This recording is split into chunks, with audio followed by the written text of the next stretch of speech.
पास में ये Android phone होगा, बहुत सारे साथियों के पास में ये एंड्रॉइड फोन होगा, लेकिन इस एंड्रॉइड फोन का और अपने माँ बाप के पैसे का गलत इस्तेमाल मत करो, उस पैसे का सही इस्तेमाल करो। इस एंड्रॉइड फोन से महापुरुषों की विचारधारा को आगे बढ़ाने का काम करें। या आप लोग खाली फेसबुक पर बैठकर, व्हाट्सएप पर बैठकर एक दूसरे पर टीका टिप्पणी करते रहते हो, एक दूसरे की टांग खींचते रहते हो, इससे कभी मिशन आगे नहीं बढ़ा करते हैं।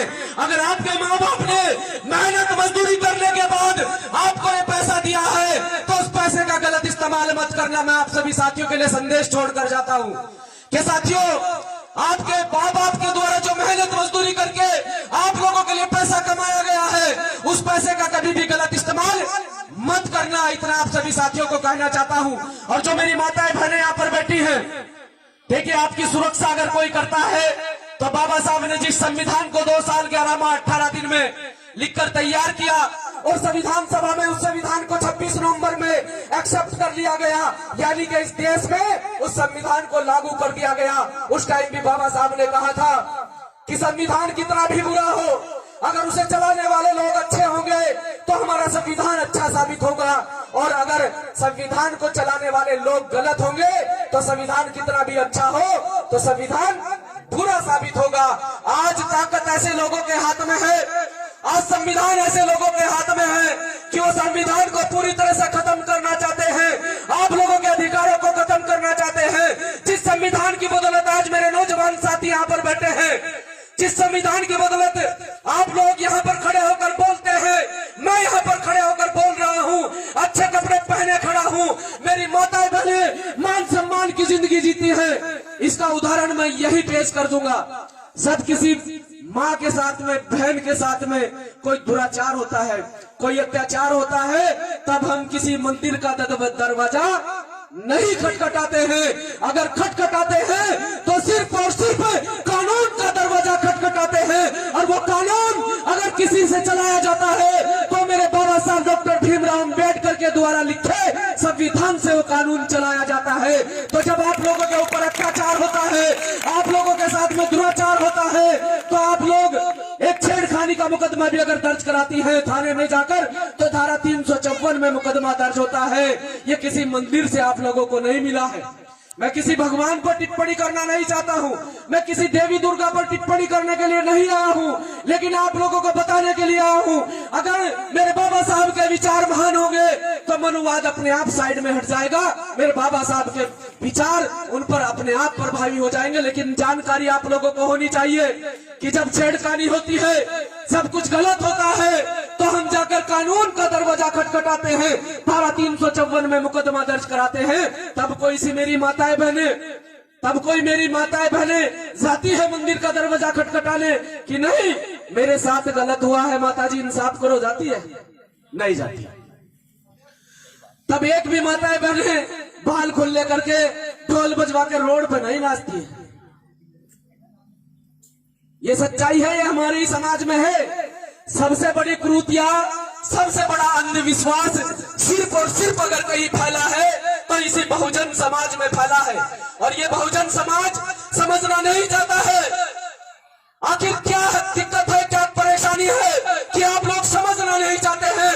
ऐसे ऐसे नौजवान आप लोगों के बीच में आते हैं, आप लोगों को समझाने का काम करते हैं, चाहे वो संगठन के माध्यम से आप लोगों के बीच में आते हैं, चाहे एक सामाजिक कार्यकर्ता होने के नाते आप लोगों के बीच में आते हैं।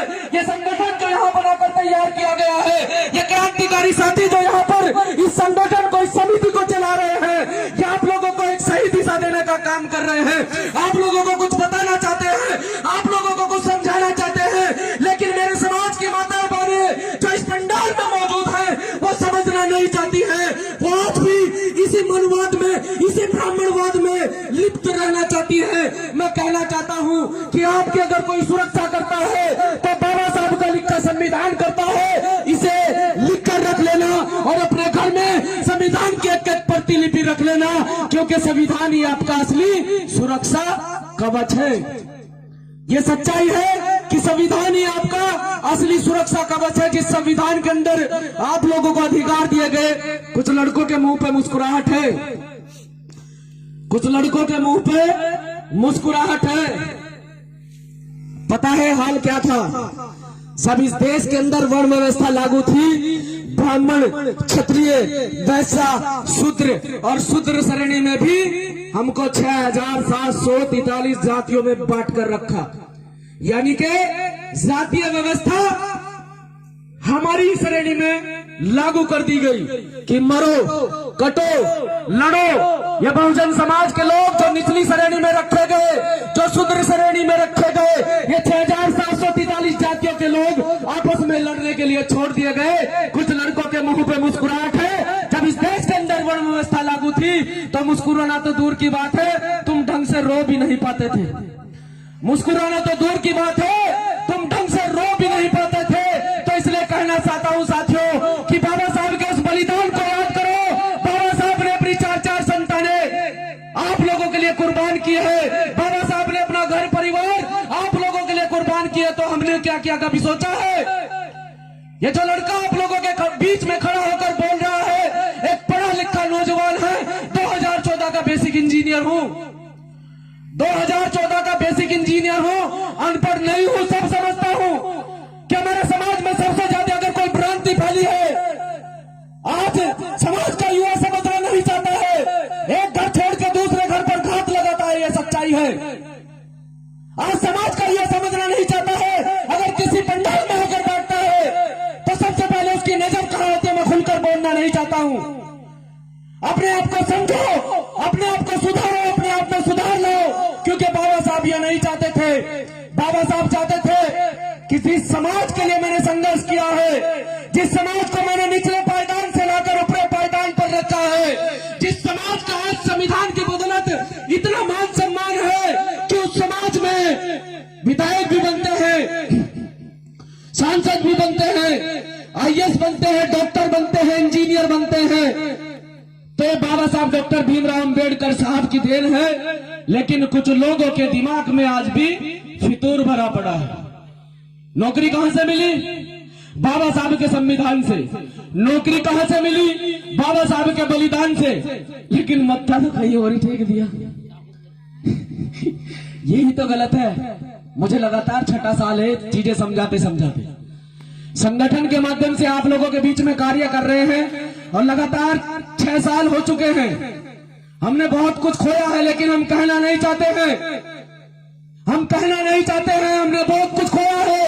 ये नौजवान साथी जो यहाँ पर बैठे हैं, ये नौजवान साथी जो यहाँ पर बैठे हैं, इन्होंने अपना करियर दांव पर लगाकर इस समाज को सुधारने का बीड़ा उठाया है। इस समाज पर हो रहे शोषण अत्याचार के खिलाफ सीना ठोक कर अगर कोई आवाज बुलंद करता है तो वो यही साथी भीम आर्मी के नौजवान बुलंद करते हैं। ये सच्चाई है, ये जीता जागता प्रमाण आप लोगों के बीच में है। तो मैं अपनी माताओं बहनों से पूछना चाहता हूँ कि जो नौजवान अपने करियर की चिंता ना करते हुए, जो नौजवान अपने घर परिवार की चिंता ना करते हुए, जो नौजवान अपने घर में बैठी माता बहनों की चिंता ना करते हुए आप लोगों के लिए सुरक्षा कवच बनकर खड़े हैं, आप लोगों के मान सम्मान स्वाभिमान के लिए अपनी जान तक न्यौछावर करते हैं। कितनी माता बहनें ऐसी हैं, हाथ खड़ा कर मुझे बताए कि हम अपने भाइयों के साथ हैं। हाथ खड़ा करके बताए कि हम अपने भाइयों के साथ हैं। जब तक इस शरीर में लाश का लहू का कतरा रहेगा, तब तक अपने भाई एडवोकेट चंद्रशेखर आजाद के साथ में कंधे से कंधा मिलाकर सभी औरतें खड़ी रहेंगी। क्योंकि आज के दौर में, आज इतना कठिन दौर है, मनवादी लोग हमारे खिलाफ, सरकार हमारे खिलाफ, यहाँ तक कि अन्य सामाजिक संगठन हमारे खिलाफ, और यहाँ तक कि अपने राजनीतिक दल भी हमारे खिलाफ। क्यों? क्योंकि उनके पेट में दर्द हो चला है कि जिस शोषित वंचित समाज को आज तक हमने बेवकूफ बनाया, आज तक हमने पागल बनाया, इस समाज को इतना होशियार, इतना जागरूक किसने कर दिया कि ये समाज आज खड़ा होकर सवाल करने लगा कि आइए हम आपसे डिबेट करने के लिए तैयार हैं, हम आपसे सवाल करने के लिए तैयार हैं।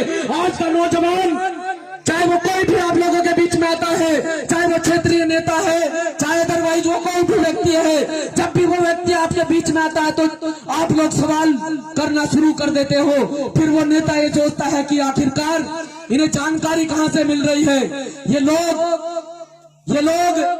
इतने निडर होकर सामने कैसे खड़े होने लगे। तो फिर उनकी नजर एक ही ओर जाती है, भीम आर्मी कि जरूर भीम आर्मी की मीटिंग हुई होगी।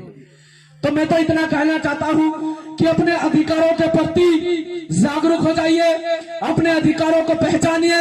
और जितनी मेरी माताएं बहनें यहाँ पर बैठी हैं, आपको बताओ बाबा साहब डॉक्टर भीमराव अंबेडकर साहब द्वारा लिखित हिंदू कोड बिल अगर किसी के घर में ना हो, 84 या 85 86 पेज का है, पढ़कर देखना। उसे पढ़ने के बाद आप लोगों को पता चल जाएगा, खास तौर से मेरी माताएं बहनें जो यहाँ पर बैठी हैं, कि जो जंजीरें, जो बेड़ियां मेरी माताओं बहनों के पैरों में और हाथों में बांध दी गई थी, उन्हें तोड़ने का काम, उन बेड़ियों को काटने का काम अगर किसी ने किया हो तो सिर्फ और सिर्फ